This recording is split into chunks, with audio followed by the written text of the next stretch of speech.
Hello, everyone, and welcome to another episode of Home and Away, a podcast devoted to all things in and around the world of sporting Kansas City soccer. I am Drew Vanderploeg, joined once again, as always, by my good friend Cody Welton.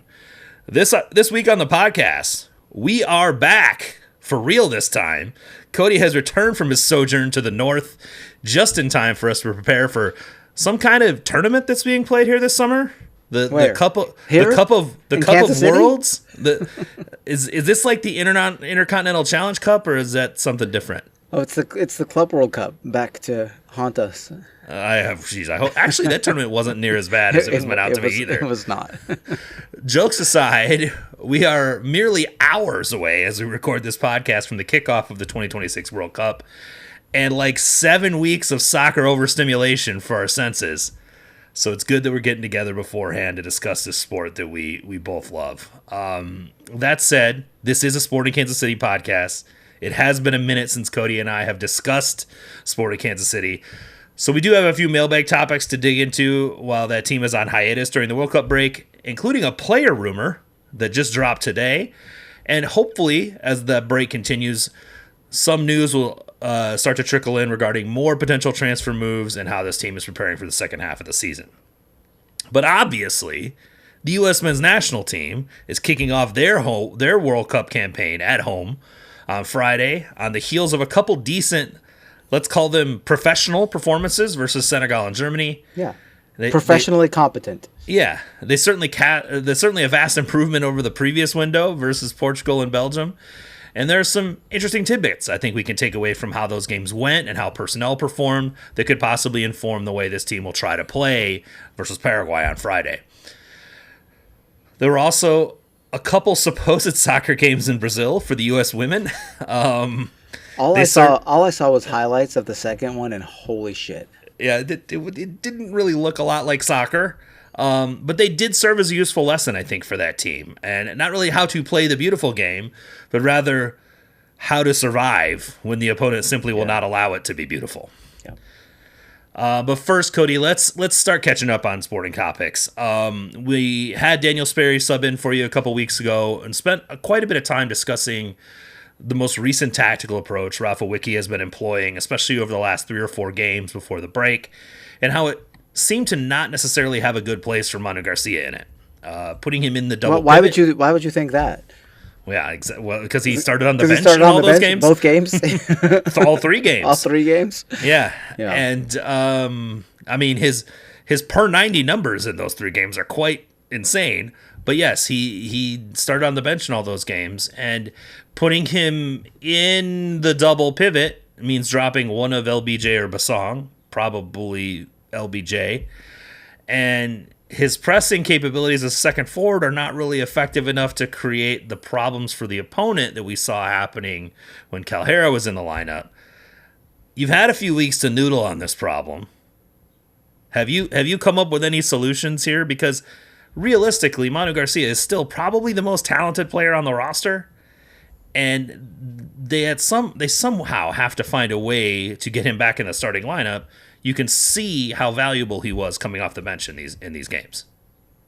Yeah, and I think more than that, like you can see how valuable he is when when he has some energy, right, compared to everybody around him, and it's now just getting to the point where you want to find a way to get him you want to find a way to get all of your best players on the field at once, hopefully all starting, and it just seems trickier and trickier to make that happen.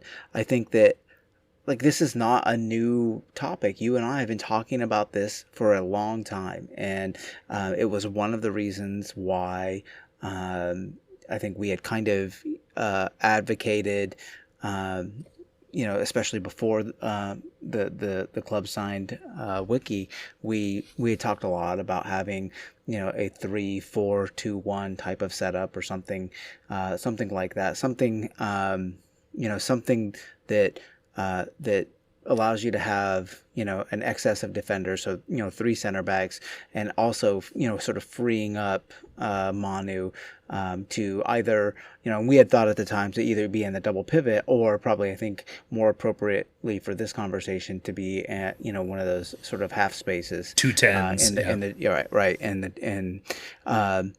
And it really seems like that is, when you factor in the player acquisitions that have happened during the last window and that are continuing to happen, it really seems like that is not something that's in the cards. It really seems like this team is going to prefer to play 2 center backs with fullbacks, and then what's been happening is that sort of double pivot, playing a second forward for defensive purposes, and so that you can press, or you can have a that 4-4-2 mid block, and then in the attack that's more of a free player and a player who can who can be that second forward and help link up play between Decky and whoever's playing on the wings. And as you kind of noted, like neither one of those roles are roles that are well suited for a player who has Manu's skill set. You have pointed out many times, Drew, that like Manu is like the ideal sort of left-sided 8/10 for the Peter Vermes, the vintage Peter Vermes 4-3-3, or even the Arna Slot 4-3-3. Right. Even if we're never going to see it again, at least at Liverpool, like a very similar type of midfielder to an Alexis McAllister. Right. Like he's that kind of player. Well, and that's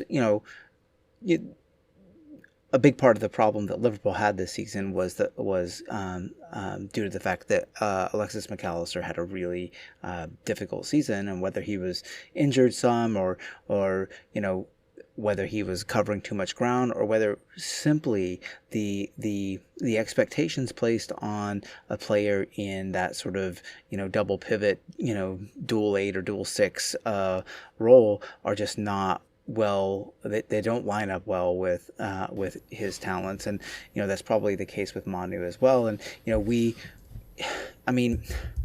it's a really difficult position for the manager to be in, because in terms of being able to build from the back to progress the ball through the middle third of the field, like there is no better player on the team, and in some respects, maybe even in MLS, there's no better player at doing that kind of stuff than Manu. He is truly elite at that stuff. The problem is that he's not pressing oriented enough, or he's not like a pure string puller, to play that sort of, classic 10. He's not pressing oriented enough to be that sort of second forward in the mode that we've come to expect from Calhera. And he's not, defensively sound enough to be the second half of a double pivot. And so, when you're not running a three player midfield, he's kind of like a positionless player at this point, and he's a designated player, and he's one of the best players on the team. And so it sounds like a silly thing to say, but the having a functional and well balanced squad is in terms of the way that they play on the field is really important, and I think we saw the importance of that. That's something that Wiki deserves, kudos for really coming to that in the last, handful of games before the World Cup break. And it's just telling that those games did not have Manu starting and playing where we've become accustomed to seeing him play. And so, like, I don't know what the answer is. Like, there's no. It's not as simple as just doing a 4-3-3, because it Right. totally changes your pressing structure as well. And I think what has been noteworthy with Calhera in these games is that he is actually a pressing forward, and Dejan Joveljic is not. Yeah. So I think that there's that difference in how they've been able to be successful in putting the opponent under pressure enough that it has taken some heat off their back line as well. And they're creating turnovers in positive areas on the field. And it's not to say that the back line is in any kind of good shape, but if the ball is not coming at them near as often, there's less opportunities for them to fuck up. Yeah. And that's just that has been the big shift, is that they have, in many circumstances, when the opponent starts playing backwards, collapsed on the opponent and created the type of turnovers that they can then go straight back at the goal with, as I've discussed on the pod. I think, discussed on the pod regarding, how many passes passes leading to a shot. Like, they're one of the lowest in that figure in the league as far as number of passes leading to a shot, because they do go straight to goal as soon as they create those chances. Yeah. And so, but when Manu comes on in the last half hour of a game, there's less of an impetus on his physical capability because the opponent's tired. And so then you can sort of get away with him being fresh is good enough against a tired opponent, and he is creating a lot of loose balls in the midfield on his own, or dribbling out of pressure and creating high quality chances. I don't know the answer to this, because I don't think it's just Manu. I do think Manu is part of the problem, but I think the other part of the problem is Decky is not a pressing forward. So, you have this two-pronged problem when both of them are on the field. Decky's not a pressing forward. Cal Harris not a scoring forward. Calvin Harris is not a finisher. I mean, there's problems. That's part of having a team, right? You have to be able to unless you're Pep in Manchester City, and even then, shit catches up with him, right? And so that's really how good coaches coach, is they find ways to solve the problems like the one that we're discussing. Right, but we could all admit that it's a problem if you can't find a place in the starting lineup for Manu, right? Yeah, it's a waste of money. Well, it's also a waste of talent. The guy is a good player. If you can't find a use for his talents, there's something wrong with what you're doing structurally, in my opinion. There's something wrong with the squad building, right? And it might and it really just might be as simple as like that player was purchased for one manager, and there's a different manager who's doing something different, and that happens time and time again in the global game. And players phase in and out of form based on the whims of managers. And you look at someone like Cody Mainu, right?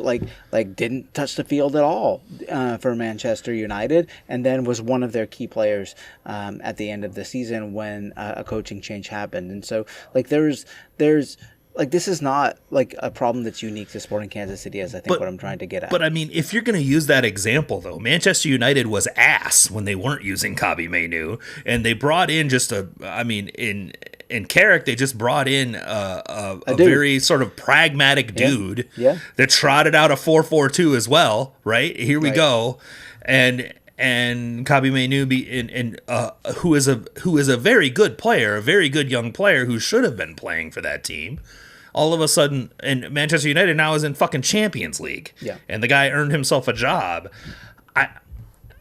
I think that there is something to be said for the fact that your job as a coach is also to raise the ceiling of your team, not just the floor. Yeah, I mean, I feel like Wiki has done that. Okay. And I just, unfortunately, it's been with Manu on the bench, and I don't I think the likeliest solution for the problem that doesn't involve selling Manu, and I think that has to be on the table at this point. But I think that the likeliest solution is Manu, working his way into that second pressing forward position.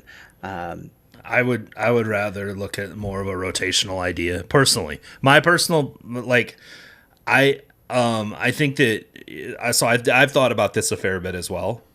If the 4-4-2 pressing shape is what you want so bad, I would play out of what is nominally a 4-3-3. I think we haven't seen the 4-3-3 since Basong has been healthy. Right. So there's something to be said for the fact that Basong has not played as one of the eights in the 4-3-3 since he's been healthy. I think if you look at how San Diego uses their 4-3-3, where Godoy is, he's an 8, but really he's a 6'8". He's a 6'8", next to Tverskov, who is very much a ball distributing 6, right?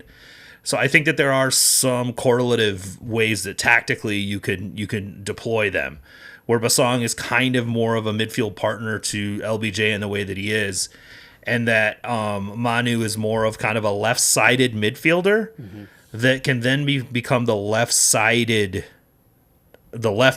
in the 4-4-2, and that left winger can come up into the second pressing forward position. I have more. Oh man, I would much rather have Manu attempting to press out as a second forward than having him try and track wingers and underlapping fullbacks. I don't trust him to do that job at all. Honestly, I don't think you let Jaden Reed go north of fucking the half line anyway. So what difference does it make? Like, that guy is a defensive eraser. I seriously like. But that's not the way that they play, and he has been getting forward, and short of having getting an upgrade at that spot, like that's kind of where you are. I mean, this is what I'm saying is, like, I think there are solutions that are available that would require slight tweaks to what he's doing. Sure. Whether he's willing to try that, I don't know. And maybe he doesn't want to. If they're getting results, maybe that's his thought is like, system's working, so be it. And maybe that is the way that it works. I don't know. The easiest solution, right, is to expect that Orblorian coming in is going to have a pretty big impact, and that it's going to have a big impact. We'll talk about him momentarily, but it will have a big impact. And that you can use the World Cup break to really fine tune the more single pivot oriented 4-3-3, and that's putting the players. It seems like from the outside looking in, it seems like that's kind of the direction that Lee and Wiki are trying to go to eventually, right? They don't have the players or the talent for it, or the rapport among the players that they have. They don't have that established now, but that doesn't mean that that's not something that's on the horizon. And because I think that the entire reason why you put focus on bringing in a player like LBJ, and in addition why you bring in the two winger players that you've brought in is because you expect to have a system kind of like that, and the fact that they've needed to sort of tweak and be more double pivoty in order to be defensively sound. There are ways that you can coach around that if you maybe have more time and better players backstopping that midfield, which is why I think Blorian might be more of a key than maybe a lot of people think. Okay. I mean, I don't think you're necessarily wrong. I just think. Well, I'm not, because we don't know, right? Like, we don't know.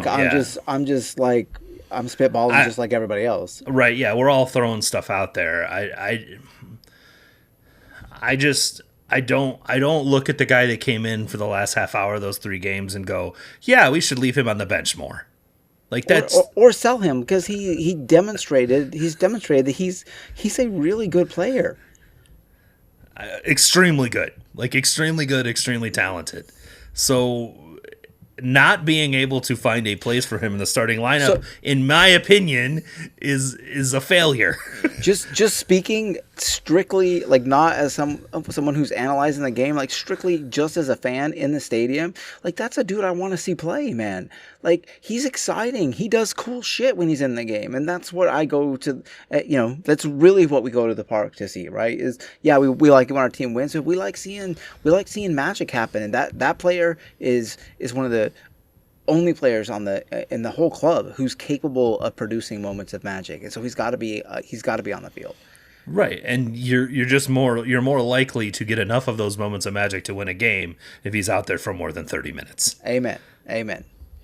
That's all I'm saying. Yeah, no, I totally agree with you, and it's something, you know, you said I had a couple weeks to ruminate on it. Like it is something that I think about, but it's also something that we've thought about for a long time, and that, you know, given the players that are on the roster right now, there's not a lot of easy fixes, which is why you sort of have to go and look at the players coming in and think, well, maybe that's going to have more of an effect. I mean, you know, how many games has Basong even played this year for the club? Right. I mean, four, right? I think. Yeah.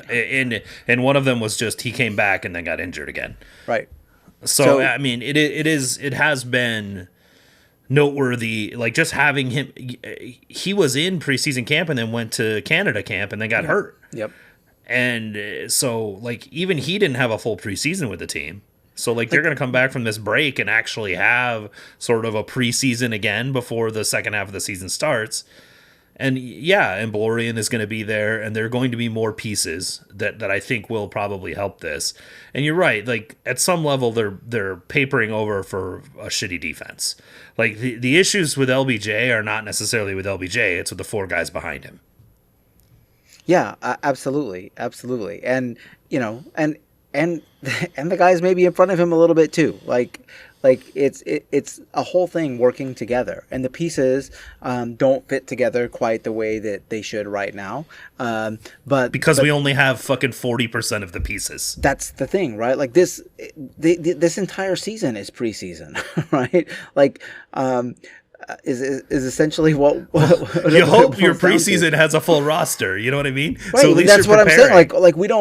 We haven't had all the games that we've played so far have basically been preseason games because we've not like put all of our best players on the field all at the same time at once. Like I don't know, maybe ever. I mean, maybe Mike Kuhn can look at that, but I mean, it's like, you know, if you think of, you know, starting quality or starting level players as being, you know, Decky and Harris and Kapita and LBJ and Manu and Basong and maybe Reed and Reynolds and then, you know, whoever's at center back and goalkeeper, like that assemblage of players has not all been on the field hardly at all, if at all. And in fairness, I would be very surprised if there aren't more changes at those positions. There has to be before the second half starts. There has to be, like it's become. You're talking about players that are currently on the roster. Yes, I think that I would be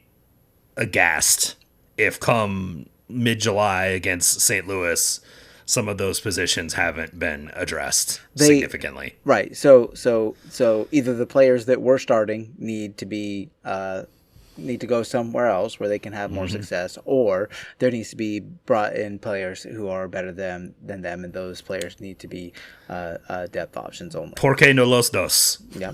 Amen.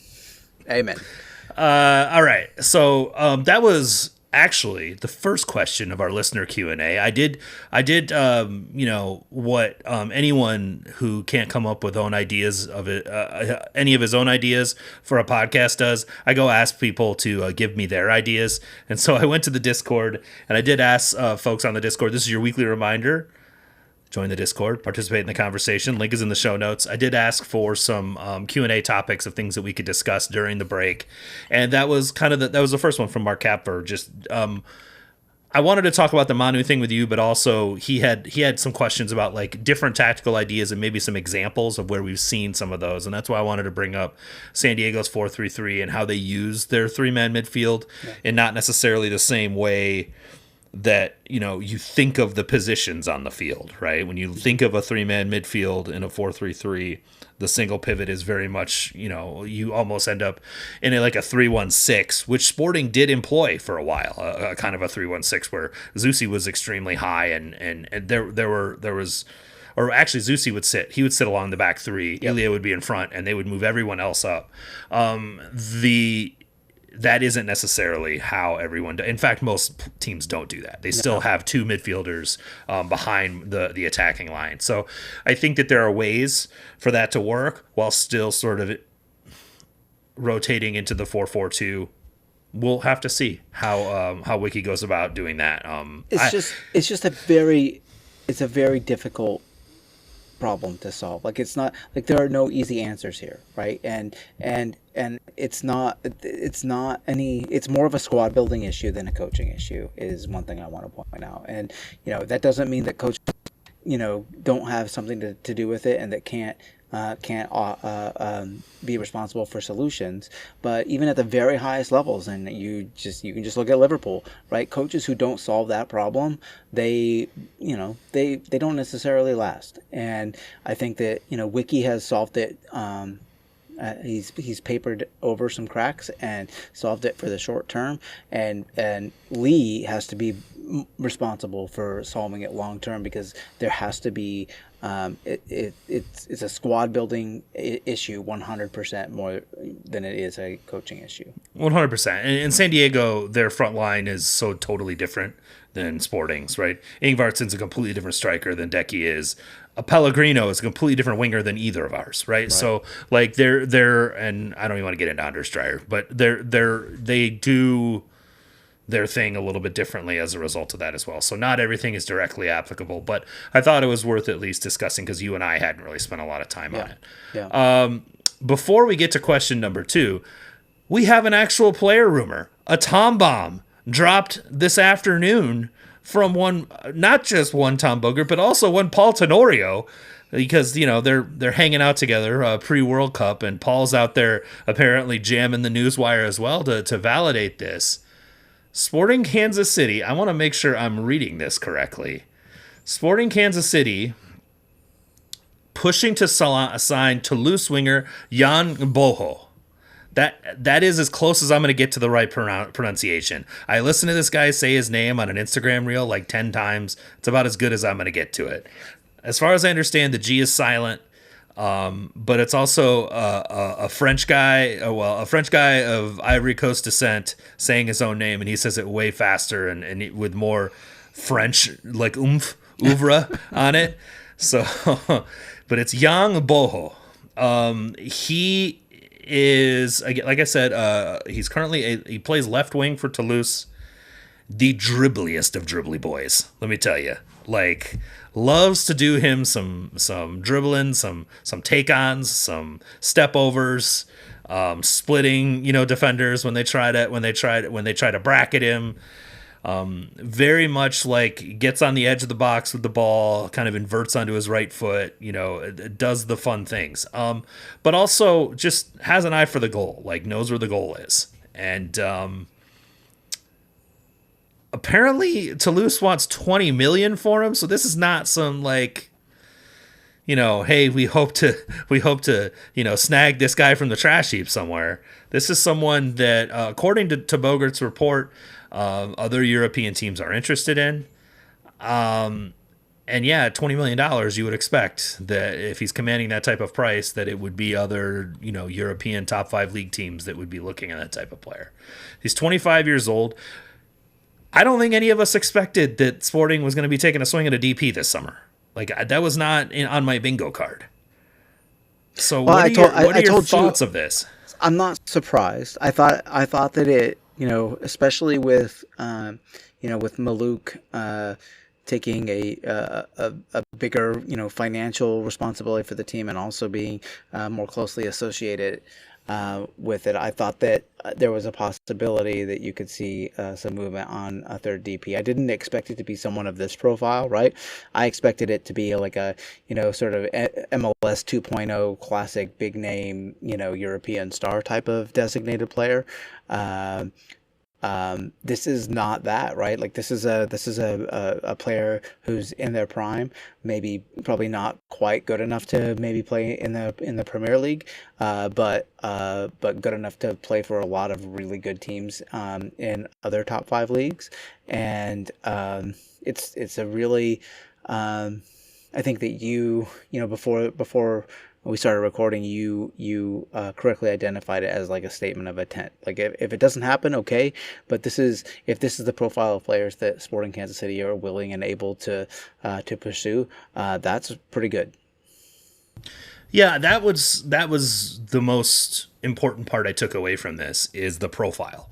Not necessarily that this is about to go over the line. In fact, Tom has been clear that it's still a long ways off and probably a long shot to achieve. But the interest is real and the conversations are real. That Sporting Kansas City is trying to make this type of move, to your point, and for the profile of player that this is noteworthy. I'm actually glad that it is not an MLS 2.0, 32-year-old star of some kind. If it was Mo Salah, maybe we'd be having a different conversation. But we're talking about, like, it's not Xherdan Shaqiri, I guess is my point, right? It's not that type of player. It is someone who really is in the middle of his prime. The types of teams that are after him are probably not like Premier League teams.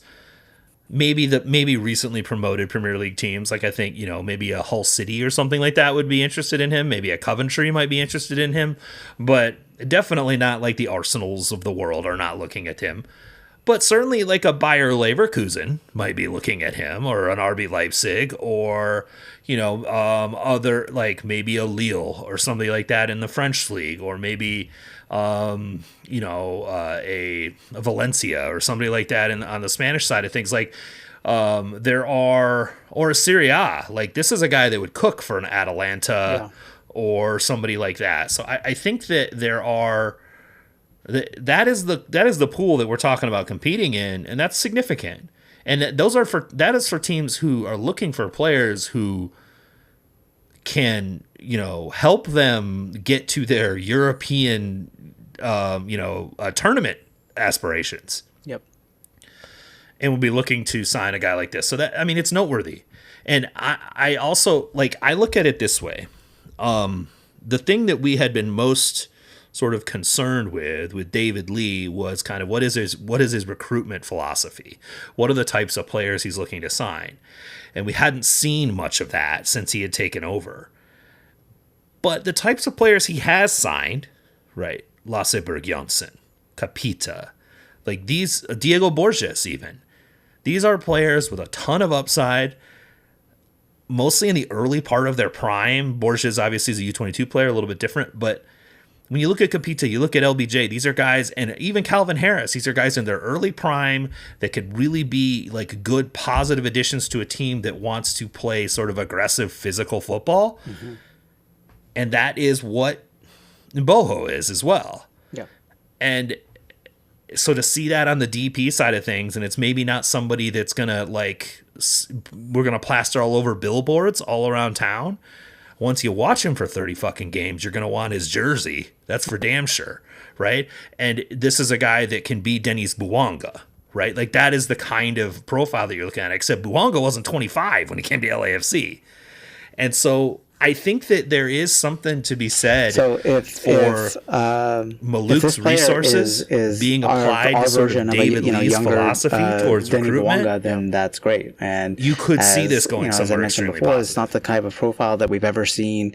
Well, it's not only that Sporting has pursued, but it's not the profile player that a lot of clubs in the league have pursued. And I think that the concerning thing is it's not just what's on the paper, right? Because the players that Lee has brought in so far look good on paper, but it's about how they fit together. And you can look no further than a club like Atlanta United, who built a squad with some players who looked good on paper and splashed money in the $20 million range for some high profile players for that club. And the problem is that on the field they do not work together. And I think that's an underrated component of squad building, and it's difficult, and that's partly why you hire and pay coaches what they make is to solve that problem, because that essentially is what their job is, right? It's Lee's responsibility to identify and bring in talent, and it's Wiki's responsibility to make sure that talent can work together on the field. And so hopefully they are finding ways to sort of mend the three lines together in addition to signing or maybe through signing some better players on each one of the lines. Yeah, I think the only thing I might say in response to that is that I do think Lee bears some responsibility of signing players that fit. Yeah, I I think agree. I think I that didn't mean to put it all on Wiki. right. In fact, I mean, Wiki will tell you that his job is to find, make the ingredients work together. I agree with that, but you can't bake a cake with no yeast. Yeah. I guess you can. There are no baked cake. There are cakes that are. That's a bad example. I know You what can't you make. mean, Drew. there are you can't just do it with only flour and sugar, right? Like there you need other components. You need to have a balanced group of players, and they have to make sense together. I think we can all agree that while Arne Slot is probably, I don't think is as good of a coach as his record was last the season that Liverpool won. I also don't think that the front office did him any favors in the offseason. So I think that there are both have to sort of work well together for this to be functional. And I do, but it's clear that this type of player would be a valuable asset on this team. And Yeah. I think we've seen over and over that extremely creative wingers or tens are very useful in MLS. And we've seen how much Sporting has struggled since losing its very creative winger. Yeah. And every team needs one. Yep. And either in the winger position or the 10 position, they need it. As much as I love Manu, he's not that. And all of the other teams in the league that are legitimate contenders for silverware have one. Yep. You got to have special players. And I think, well, especially creative players that sort of tilt the field in the opponent's penalty area. There's just that type of player in MLS. You have to have one of significant quality that you're using a DP slot on. All of the best teams in the league have one. This is the right type and profile of player. Even if it's not this guy, I like the profile of the guy, and I like that they're looking in this direction. This would be the way to significantly raise the ceiling of the team. Yep. So it's good to see. Okay, let's move on to more of the Q&A. Joel Enderley was asking about an Orblorian scouting report. I don't know how much film you've been grinding of Orblorian. It's not too easy to find, to be completely honest. I will tell you that in my limited viewing of the film, a video I was able to find, I'm kind of excited. This guy's good. Like, he's legitimately good. He's a good center back. Surprisingly better in the air than I was expecting. I was not expecting an aerially dominant player, but very good, wins a lot of aerial duels. Also really good on set pieces.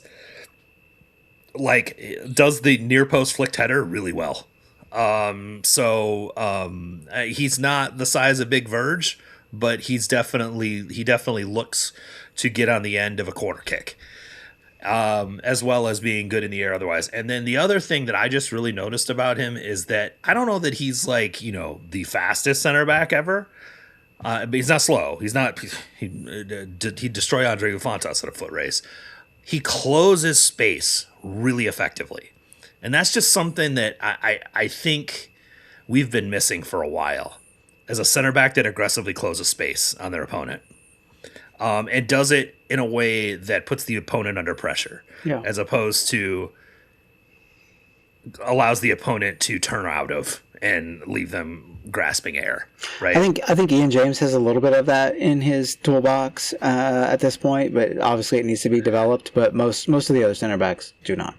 Right. I mean, James does have it, but like to your point, he's 18. He just turned 18. Like the expectation of at what level he's going to be doing that at comparatively. And I'm actually okay with Ian James sitting next to Orblorian if that's what we're doing, if that is because you've got such a quality base next to him. I think the biggest issue I've had with James is that he's next to Wyatt Meyer. Yeah. I think that, James, I think would look a lot better if he wasn't tasked with putting out the fires of the guys around him. Yeah. And I think Blorian, he appears to be that type of defender that is capable of assisting in those types of things, and he recognizes danger much quicker, and he has that first step acceleration to help close it. And also, like, understands when to step up. When the opponent is about to break, steps up and makes the tackle and sends the ball back the other direction. That kind of shit. It's just like his game reading looked really good to me. I mean, again, it's clips. It's hard to tell how, when you're looking at a touch comp of several games with a center back, it's only going to be the things he did, right? So it can give you a false sense of what the game really looked like. But the things he was doing, he didn't ever look like he was out of place. And I think that that's a really important thing, because Sporting center backs this year have been often out of place. Just wandering around. Going wherever. Doing whatever. Yeah, exactly. All right. I have sort of pontificated on the fact that I think that the second team is a lot more fun this year than it has been in the last several years. Eric Vidoni asked for more kind of clear thoughts on that topic, and obviously this is probably not one you can add a ton to either. Yeah, I haven't watched him. You haven't really watched him as much. He sort of highlighted the games that he went to and felt like the team sort of struggled to put an imprint on the game, sort of like, field tilt or things of that nature, like, sort of being positive. And I will say that when I watch the twos, I'm not necessarily looking for a team performance that is good. I'm looking at players that I am, hoping to see something out of, and whether they are able to make imprints on the game. And there are a few players on this team that I am sort of excited about. I do think Lee Tasantrit is doing some interesting stuff with the team, where he has like Jack Franca, who is technically a center back, playing sort of like an elbow back at times, kind of like what Poch does with Freeman. Yeah. So like, there is that kind of thing happening, which is kind of interesting. And then also, I'm just interested in seeing players like Kashan Hines influence the game. Hines has played a little bit more center forward in some of these games and has been effective sort of getting behind the back line. Very effective against Colorado doing that. Tego Ikoba, who is this player that we signed that came out of Timbers 2, I believe, has some of it just jumped into the top 10, I think, in G plus in MLS Next Pro, as well as XG per game. He just had a couple more goals against Minnesota United a couple days ago.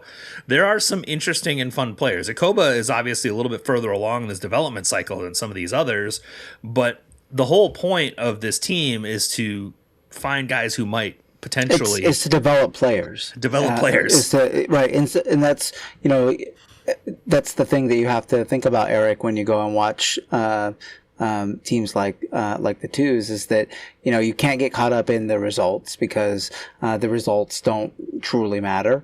If you have more good players, you get better results. That tends to be the way it goes. But absent that, you got to focus in on individual players and trying to pick out, their positive attributes, their negative attributes, and seeing how they're able to impact a game, and whether they're able to positively impact a game and limit their mistakes. I think that is, it's a difficult thing to watch young kids play and try and suss out, like, who's really good and who's ready to move on to the next level, which players is that a possibility for? Like, those aren't straightforward observations. And so I think that you just kind of got to go into it with an open mind and be super player focused, and not worry so much about how they all look together. Especially when certain players do things positively, right? And then you go, okay, who is that player? And you realize that's a 15-year-old right. out there playing amongst a bunch of guys who are 19 to 20 to 21, and playing against opponents who, in a lot of circumstances, are well into those age brackets as well. And I'm, of course, referring to Zamir Loya Ranaga when I say that. This is a player who I will admit he gets lost in games sometimes, but that's what I would expect a 15-year-old playing professional soccer to deal with, right? Yeah. Yep. But also, when I see him influence games, he does things that you don't expect any 15-year-old to be Right. doing. Yeah. And so I think that him continuing to play is going to make him better at not getting lost in games, and that perhaps next year when he's 16, he's dominating that league, and then we have a 16, 17-year-old creative midfielder coming into our first team. Yeah. Those are the kinds of good problems to have, and we have just not had them. And so I think that is where I'm more excited. When back last year, when we used to get trucked and we would look like shit on the field, and there's a bunch of 24 and 25-year-old guys that they signed from League One or Champo, I'm like, what are we doing? What is the point of this? Yeah. I can deal with some lumpy results if we're getting development of players and we're getting key young players who need growth, the opportunity to grow, and seeing that happen. I think Jack Kortkamp has finally been able to start in these games because he's no longer needed on the bench of first team games, and that has also been valuable, and we're seeing him grow as well. That is the value of these games. I could honestly give a shit what the end result is, as long as the players are showing me the potential. Yeah. I remember going, I forget when it was. I don't think it was at some point last year. I went to a game and Mike Kuhn was there, and I was like watching it. And I was like, dude, I was like, we were at some point on the podcast, I was discussing why don't we have any right backs in the academy we can bring up, and I watched Eddie Clark play a couple twos games, and I was like, well, that's why. Like, this guy's not it. And you can, those are the kind of things you can learn by watching these games. Less, hey, did we tactically dominate the game or any of that stuff? I don't care about that. I'm much more concerned about potential high upside players and how they're doing. And obviously ZLR and Hines are the big ones, as well as Kortkamp and maybe to a lesser extent Franco or Pierre Lureau. Lureau had a pretty tough game against Minnesota, but that happens also with kids. Sometimes they have shit games. Yep. I'd rather they do that on the next pro team. Amen. So I think that is more kind of along the line of what we're kind of looking at. Travis had also asked kind of what, maybe a top prospect per line, and I'm not sure I'm ready to fucking say that. I think ZLR is probably the most noteworthy prospect in the entire pool right now.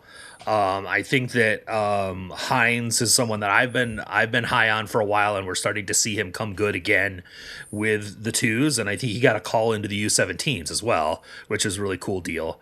Obviously Kortkamp in goal. There is, I think he's a U16 goalkeeper. I'm not going to try to pronounce his name. It's Brady. It looks like Mike Krzyzewski's name, but that's not his name. But it's Polish, and it has a lot of K's and skis in it. And then who is a noteworthy youth goalkeeper. Like I said, Franca and Lureau on the back line are probably the most noteworthy of those guys.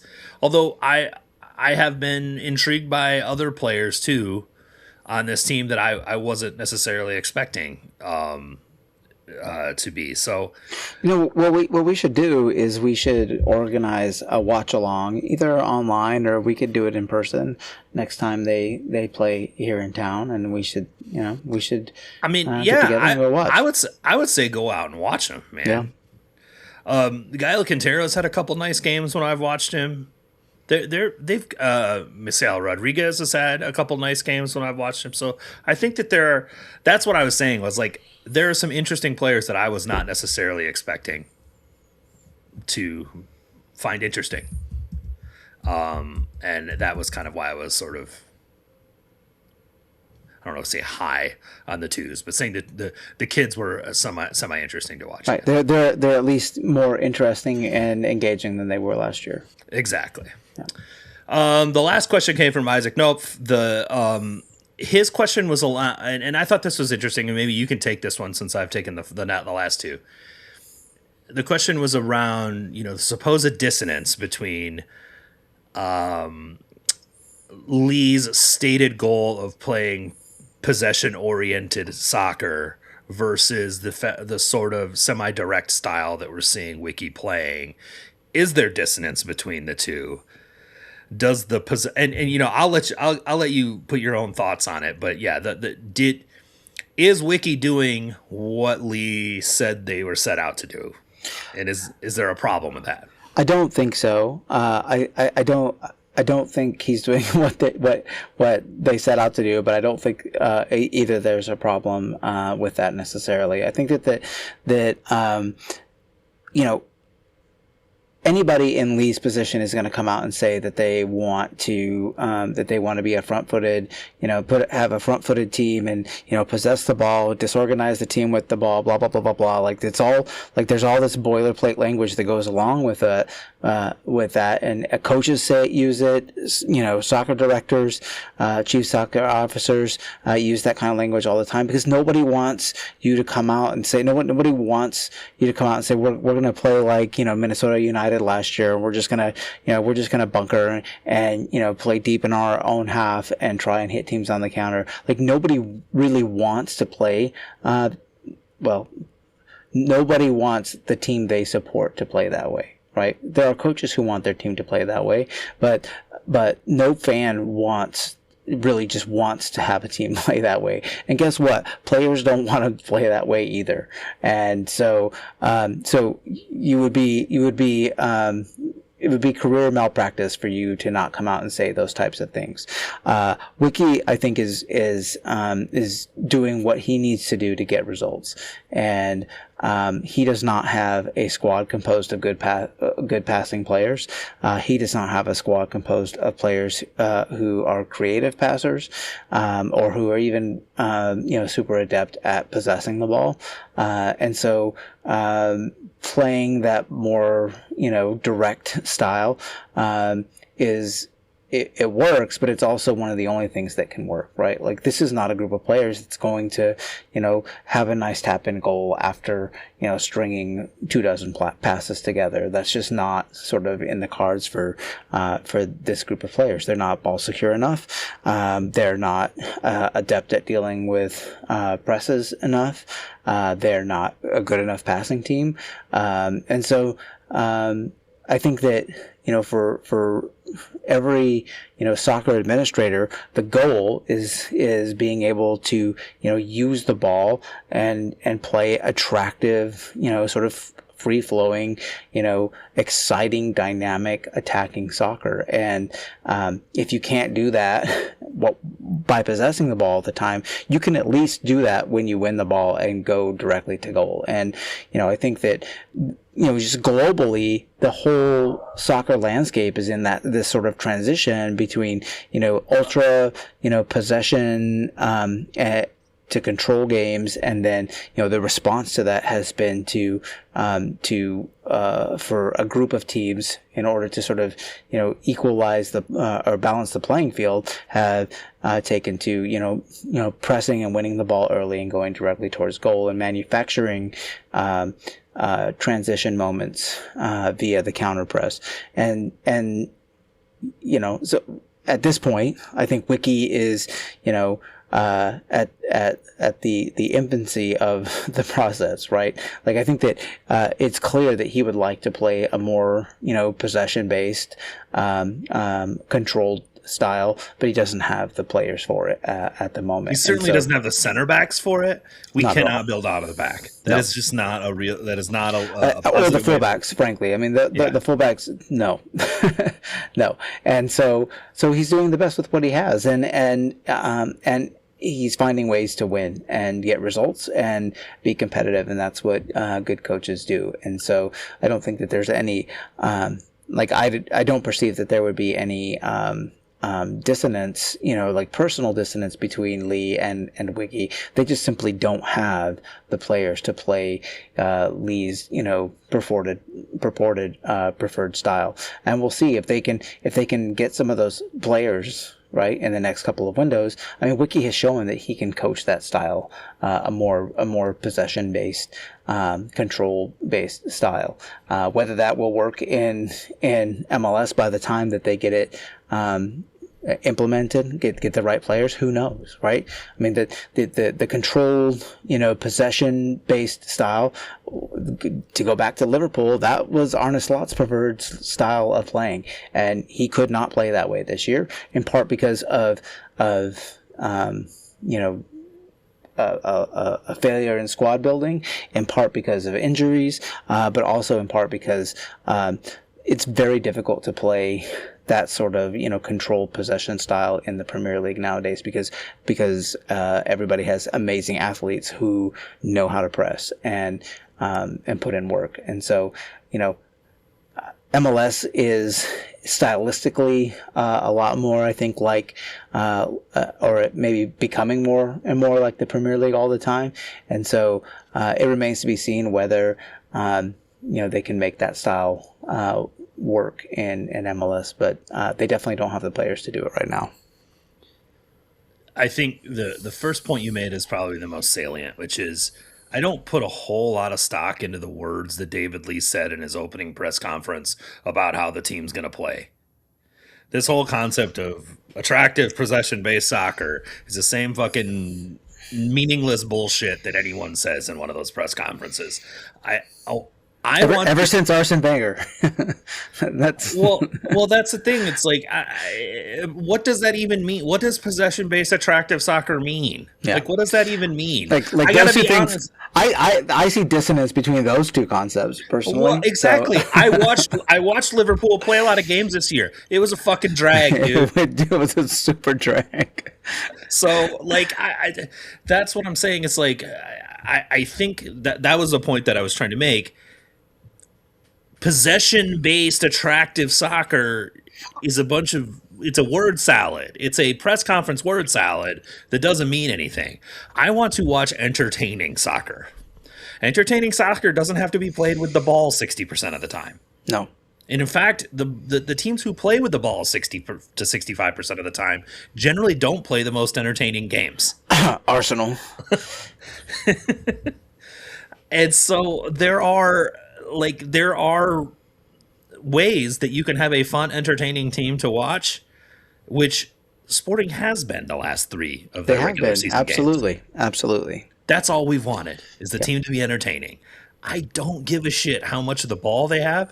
I like watching LAFC play. They don't play with the ball that much. Mm-hmm. I like watching. There are a variety of teams that I enjoy that aren't playing a controlled progression possession-based system.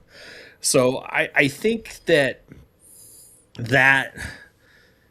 language gets overread sometimes, and that there's this belief or expectation that a certain amount of possession is included and a certain sort of build-out structure is required, and I just don't believe that that's true. I believe that when you have the ball, you are doing positive things with it, as long as it's not bunkering all of the rest of the time. That's all that I care about. And I think that's all that fans really care about. I don't think if you go to Sporting Park, and obviously it's not 18,000 fans, but, I don't think 75%, probably even more than 75% of the fans at that game give a flying fuck what the tactical ideas are.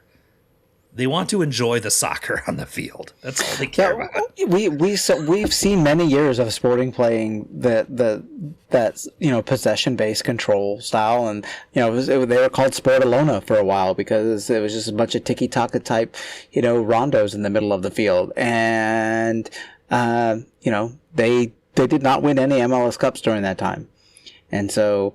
It's just important to remember, right? And they were maybe marginally more enjoyable to watch, but that's only because they had Benny Feilhaber on the team, frankly. Right. And so, I mean, it was interesting. It was interesting to watch our club mimic Manchester City, right, in their sort of like when City was the sort of Pep ideal, the Pep ideal of Manchester City. it was cool to see us emulate that and achieve it in a lot of circumstances. But you're right. There was no trophy won.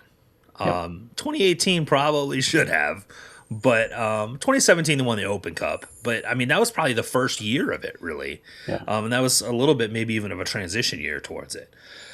And regardless, I wouldn't put too much stock into the words.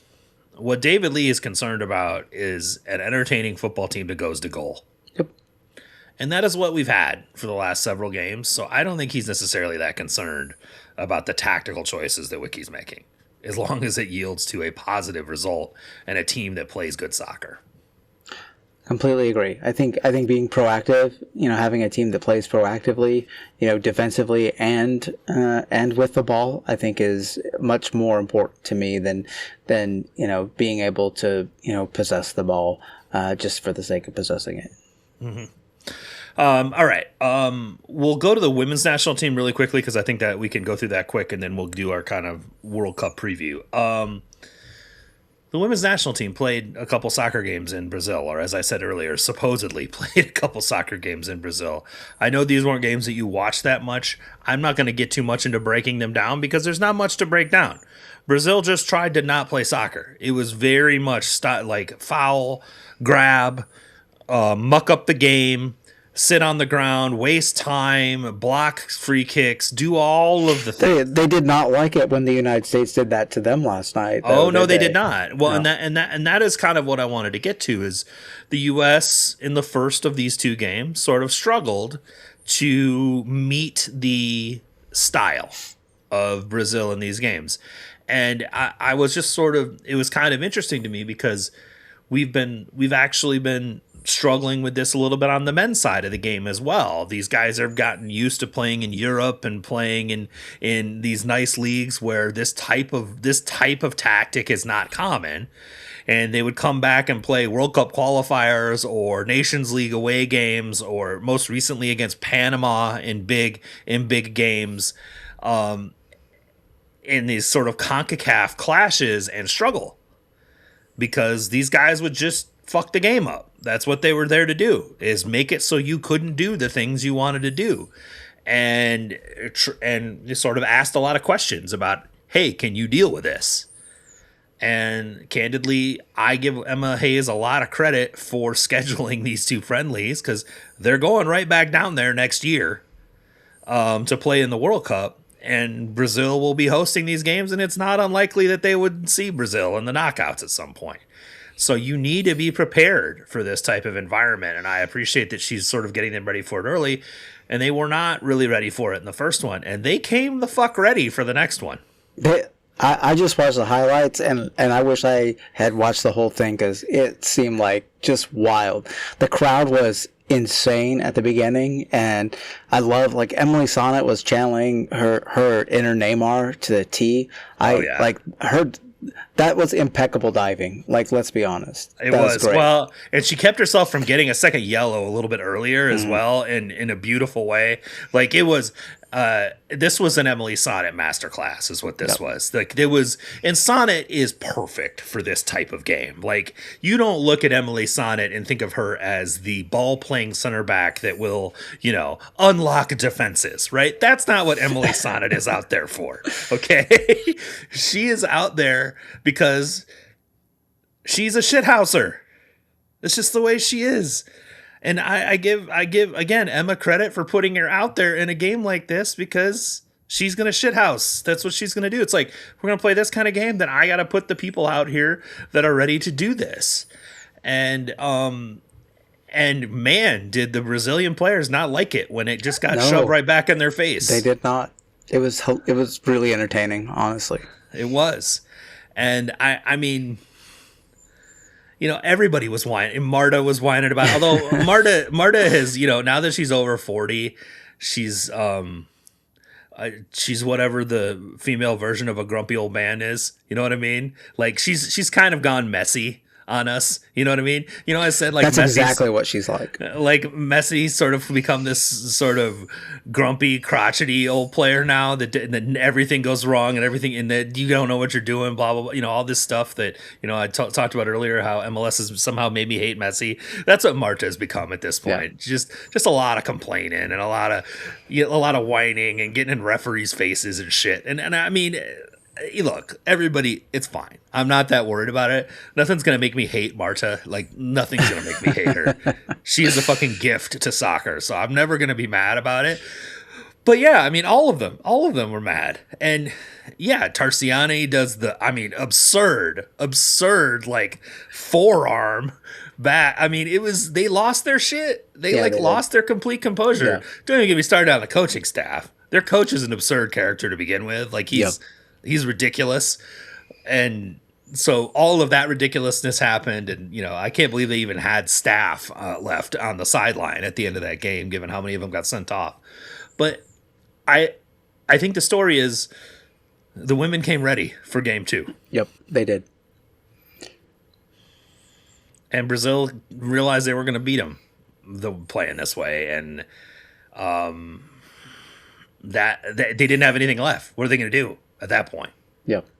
Right? Other than just make it even worse, muck it up even worse, whine even more. You know what I mean? Yep. It was sort of I think this women's national team sort of matured, like, to another level. Yeah, it sure seemed that way. Like in real time. Like when I watched that replay, like, that was not a team that I really recognized.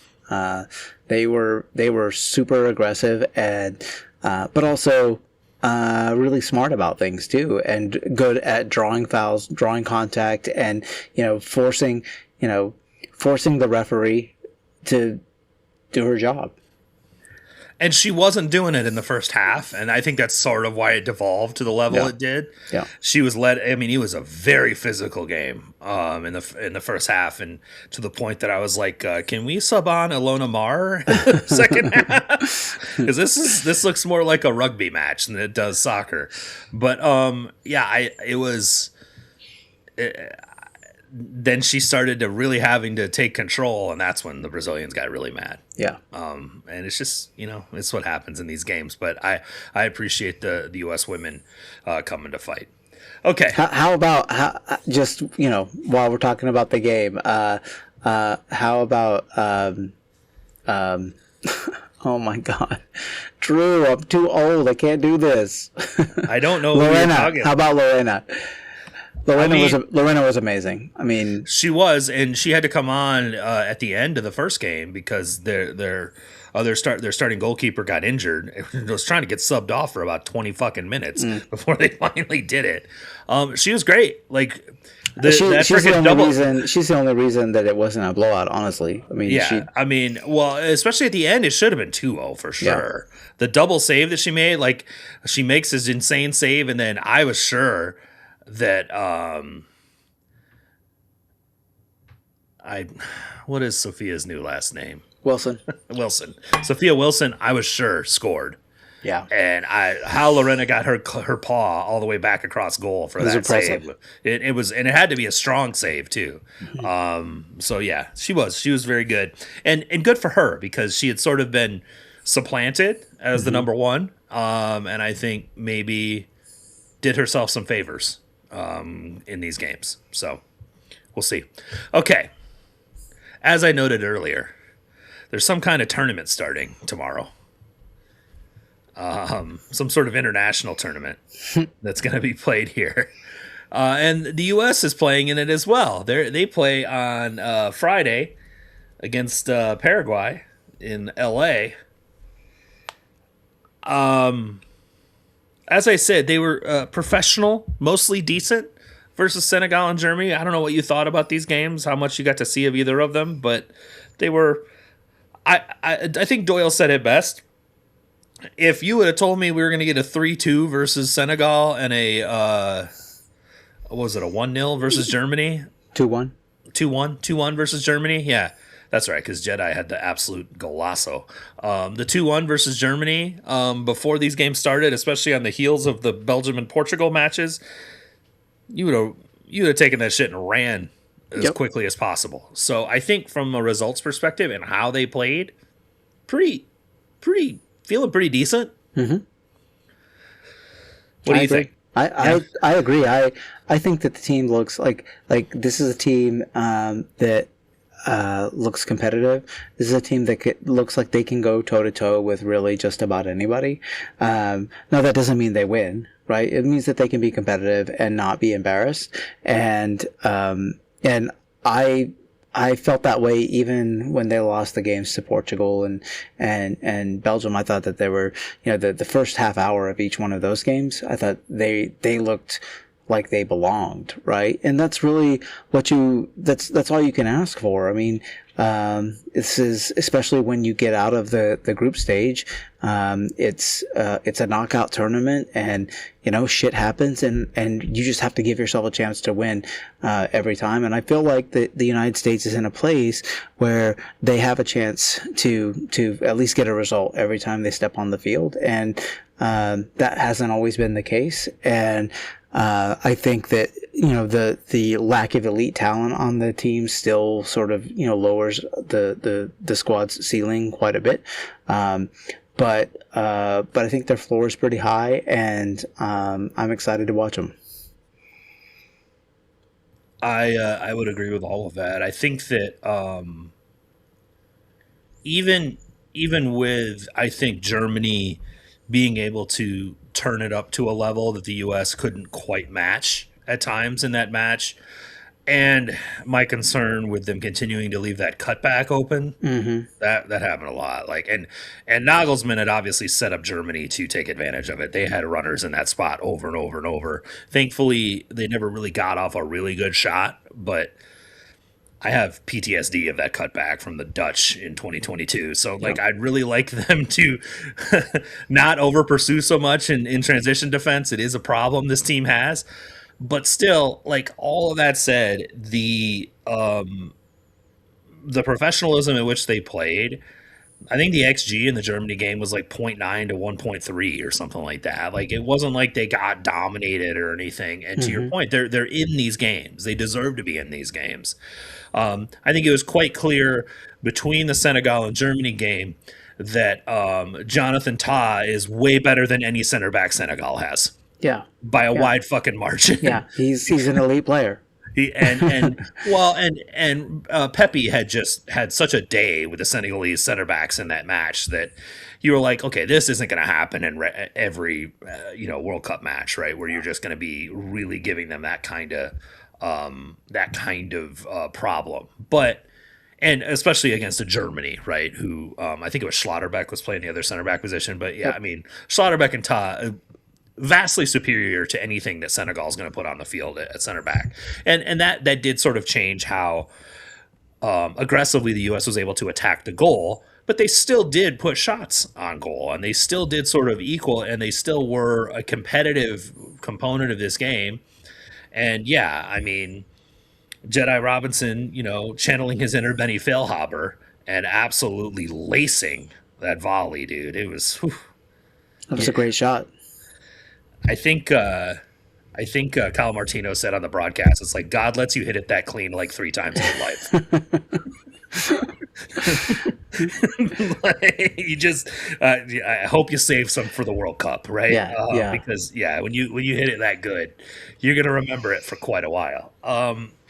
But also, in the game against Senegal, the team was really good and progressive, and I was really excited with how good Ricardo Pepi was coming back, holding up and releasing wingers. Mm-hmm. I was like, oh, what is this? What is this black magic that I see? Holding off the play, that little reverse pass he hit to Pulisic on the first goal. I was like, really holy nice. Shit. Yep. Okay. All right, Rico. I was not familiar with your game. I mean, and I'm a big Ricardo Pepi fan, but this was not some stuff that I was super familiar with him doing in the past. And there were just exciting things to see. My big takeaways from these games are a couple. One of them is solving the midfield the best way possible. I think Potts tried a number of different things. We heard him discuss using Malik Tillman potentially in the double pivot, using Gio Reyna potentially in the double pivot. That seems to be mostly a farce, and he hasn't really done that. But I think, it's trying to find, and similarly to Rafa Wicki, try to find a way to get his best players on the field as well. Yeah. What is going to make the U.S. the most likely to win these games is if they have the guys on the field that can help create goals. And I think we've seen that when Wes and Tillman are on the field at the same time, you're much more likely to get the central progression you need in order to get those goals. There was a multi-pass sequence against Senegal where we saw that, where both Wes and Tillman sort of dropped into separate pockets and played off each other and released a shot, and it was to Balogun, and he didn't even score, but it was a beautiful multi-pass sequence. It was sort of a drop off to a release, and it was really, really nice. You need to have both those guys on the field to do that. Yep. I think what we learned in the Germany match is that Wes is not it as a 6 or as an 8-6, right? Nope. I think Tillman more effectively covered that zone of the second midfielder than Wes did. And not only defensively, because I don't really have a problem with Wes defensively next to Tyler. It was more his understanding of shading into that central progression space for that first ball that can then release the next wave of attack. That was something Malik did much more effectively than West did.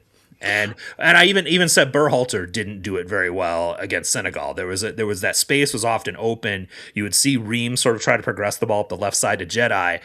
And typically you've got either the pass up the line, or you've got that inverted pass into the central pocket, and you need a guy sort of floating into that area. Yeah. And no one was floating into that area.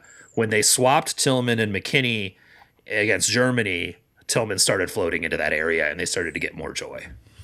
I prefer. I'm much more comfortable with Tillman, progressing the ball through the midfield than I am Wes. I love Wes, but I want Wes getting the ball in and around the box more than anything. I think that he is his biggest value for the team is his creativity around the box and his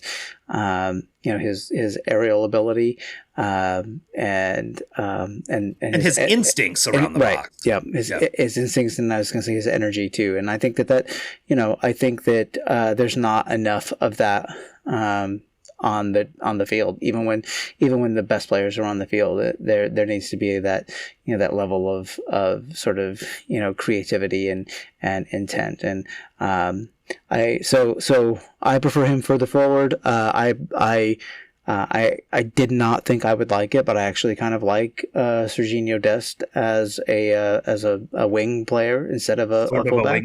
Yeah, I'm okay with it. Wide midfielder is kind of how he's playing. Yeah. And I think it's good to alleviate some of the defensive responsibility for him. And since he's a defender, he still can defend well enough.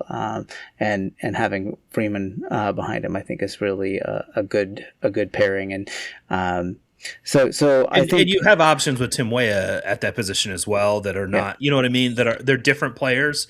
Weah's going to cross a lot more and be much more of like a winger, whereas Dest is going to be more like a 1v1 dribbly guy. Yeah. But they're still there isn't, like, I think we've said it before. Weah is the only winger on this team. Yeah. Like, he's the only actual winger they have. Yep. Maybe you could call Jordan Morris a winger, I guess. Well, Jordan Morris isn't even in this roster. He's even on the team. Yeah, so I wouldn't call him a winger either. No, he's more of a striker. I think that. I mean, probably. I mean, Wright could be a winger, but he's even more. No, he's not. He's a forward. Central. Yeah, he's a central. He's a forward. He can play as a winger, but he's not. That's not his. Yeah. Yeah. So I think this kind of interesting sort of setup, this 3-2-5 that becomes a 4-4-2 in defense is I think it works in the way that they've architected it, and it puts Weah in his best position to be successful on the field when he's out there, as well as Dest. And like you said, it alleviates some of his defensive responsibilities. So I'm good with all of those things. I was more trying the problem with this team is going to be the defense. I mean, really. I mean, Right. Unless Chris Richards is truly healthy and he's ready to, really go out there and own it, like that's the problem is the center backs. He says he is. He says he is. I know. I mean, practice today says he's fine. He's ready to start. I mean, who knows? We're going to leave that to the training staff and the coaches to figure out. But I think that I would like to think that even like a 75% Chris Richards is good enough to get goal side of Kai Havertz. That's on a set piece like that. You would hope so. Yeah. I mean, it's not like Richards has never made mistakes on set pieces before, but yeah. I mean, that is it's a big miss, right? Mm-hmm. That's a big miss. He's also a dangerous player on attacking set pieces too, right? And that's important. I think, I know that a lot goes against Tim Ream and his inclusion on the team, but I've sort of highlighted it in a rundown with solving the back line. Tim Ream has to be out there because there's no other center back that can progress the ball. Yep. Well, and at this point, it's not worth complaining about, right? It's like complaining. It's like complaining. Luna isn't there. Like he's not there, right? He's not coming. It's okay. You're riding with who you got, and you got to root for those. Yeah, guys but I mean that's what I'm saying. It's like you're gonna take Tim Ream off the field for who? Like who are you replacing? Tim Ream with that you are so certain is going to make things better. Austin Trusty, Mark McKenzie, or Miles Robinson. Take your choice. Yeah. Pick your poison.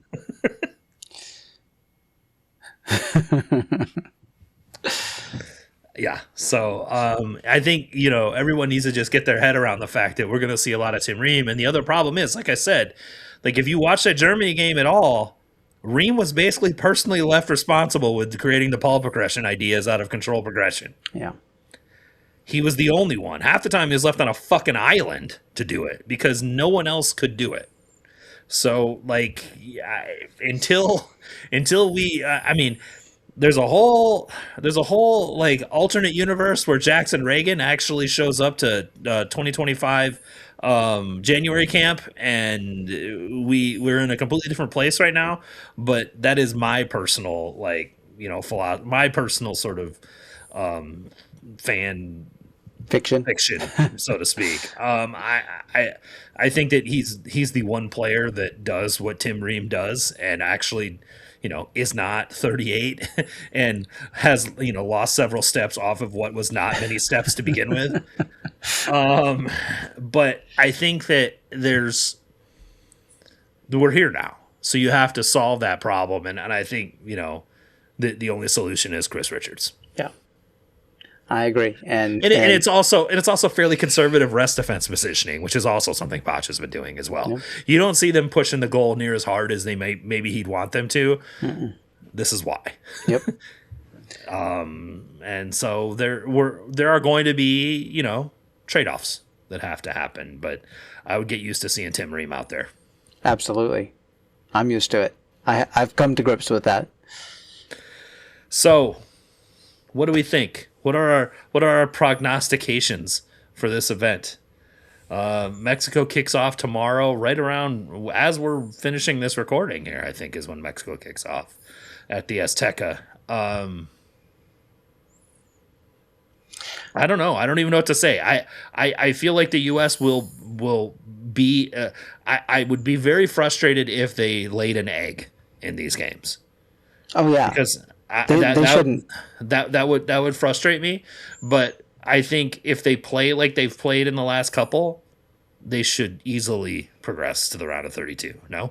Yeah, I think they'll get out of the group. I think they will either finish first or second. I think obviously they would prefer to finish first, and I think winning the group is actually really important. There's a big difference between facing a third place team in the next round and facing one of the other teams, and so I think that the expectation should be honestly to win the group, and I think that it's possible for this group of players to win this group in the World Cup, and it is possible. I don't think we should say it's expected, but I think it's expected, but I think it's like 60-40, something like that. I mean, I think that they should be able to do it, and the expectation should be that they win the group. I don't think that's unfair. I do think that they're going to have a home field advantage like they've never had before. Absolutely, and I think that is going to be something that will be much more helpful. And Potts is, maybe he's whined a little bit about it over the last 14 months about how that there hasn't been as much of that as he would like. I think that just shows his complete misunderstanding of the diaspora in the United States as far as football fans is concerned. But and kind of where this team is in the in the zeitgeist, as it were. But I think that for this tournament that they're going to have a fairly significant home field advantage. I think Turkey's a tough out. Turkey's a really good team. I think, but Turkey's a team with really good players, and yeah, that's a fair point. They're a team with good players that often doesn't play well, so that's a fairly decent point. And the guys will remember when they got shellacked by Turkey last year, so they'll hopefully be ready for it. But so will Paraguay and Australia remember when they got shellacked by the U.S. recently. Not shellacked, but fairly notably beaten. Like, I don't think those games were near as close as the score lines in either circumstance. And so you may think, okay, well, we just beat those guys, we can beat them again. Also understand that was game film for them as well. Yep, they're going to be up in their game. It's a World Cup for them too, and so the intensity is going to be ratcheted up, and that's why it's the greatest sporting event in the world, man. I mean, it's going to be great. I mean, Paraguay as the opening match is probably a good one to have as the opener because I don't think they'll be quite as reductive as Australia will. So there will be at least some soccer to be played. And, you hope that you can ride that emotion and that adrenaline to an early goal. If you can get a goal early against either Paraguay or Australia, you're putting yourself in a really good place. Absolutely. I think. And absolutely. You make them start chasing a little bit, and all of a sudden the next goal comes. So more Jedi bangers. Let's go. Let's go. I'm all for it. And, maybe some Giovanni Reina sauce. Sure. Maybe some nice. You can tell that he's going to be that kind of come in late in the game and try to pour some sauce on some shit. And I'm okay with that. I kind of like it. Balogun looked great against Senegal too when he came on. And so I'm what's wild is we have two informed strikers. Yeah. It's weird. I don't know what to do with those feelings. Because I'm so used to us having zero informed strikers. Just ride it. Ride the feelings until they go away, Drew. It'll be okay. It's the World Cup, man. Let's just ride it. Let's ride it out. All right. Well, in that vein, it is the World Cup, and I think that I'm really glad that the games are about to start because I think it's impossible to ignore all of the different components of what's happening around this World Cup. The contradictions of kind of the event and how we're supposed to enjoy it with the issues and the corruption related to the organizing body, the cost of tickets, the sort of inaccessibility of the event for so many people, both financially and due to the immigration policies of the administration of the country that we live in, the structural issues in a lot of circumstances of the country that we live in. And we've been candidly sort of inundated with stories about all of that over the last several weeks and months. And I think it's important to be aware of them. I don't think we can turn a blind eye to these, and I think it's ignorant to do so. I was reminded of a lot of this week about how this World Cup and specifically the environment around it so much needs a voice like Grant Wall. His wife, if you ever were a subscriber to his newsletter, his wife sent out a sort of article on that newsletter this week that sort of talked about his career and his life and how much it looked forward to this event And I know that Grant would be, uniquely excited for this event and to be able to cover a World Cup in his country, but also would be uniquely equipped to handle discussing all of the other stuff going on around it and be able to put it into context in a way that we could all sort of comprehend, we could consume, but would also give us the ability to, or give us the permission, as it were, to enjoy the games at the same time. Because that is what this is about. Acknowledging the realities of all of the situations that are at play here doesn't require us to reject the joy that we get out of watching the games. Escapism is not indifference. It's merely an opportunity to get away from the weight of all that bullshit for a second and spend the time to enjoy what has created a community. Like, we don't have this podcast. You and I don't have the friendship we do. A bunch of people that are listening to this right now all are friends of ours or are friends with each other because of this game. We should be able to separate those two things and find the enjoyment that goes along with it. And so I think all I really wanted to say was that we have an unbelievable opportunity that we will never have again coming up over the next several weeks. This tournament is being played in our town. It's fucking wild, man. The World Cup is being played here. And for all of its flaws and all of its warts and all of the kind of, things that make you go, about it, those games are here. And it is an experience that none of us will ever get ever again. And I think it's okay to spend some time enjoying that. And I would also say that the moment that you allow all of that stuff to remove your joy from the game is when they've actually won. This is our game, not theirs. And until next time, I'm Drew, he's Cody. We will talk to y'all soon. Go USA.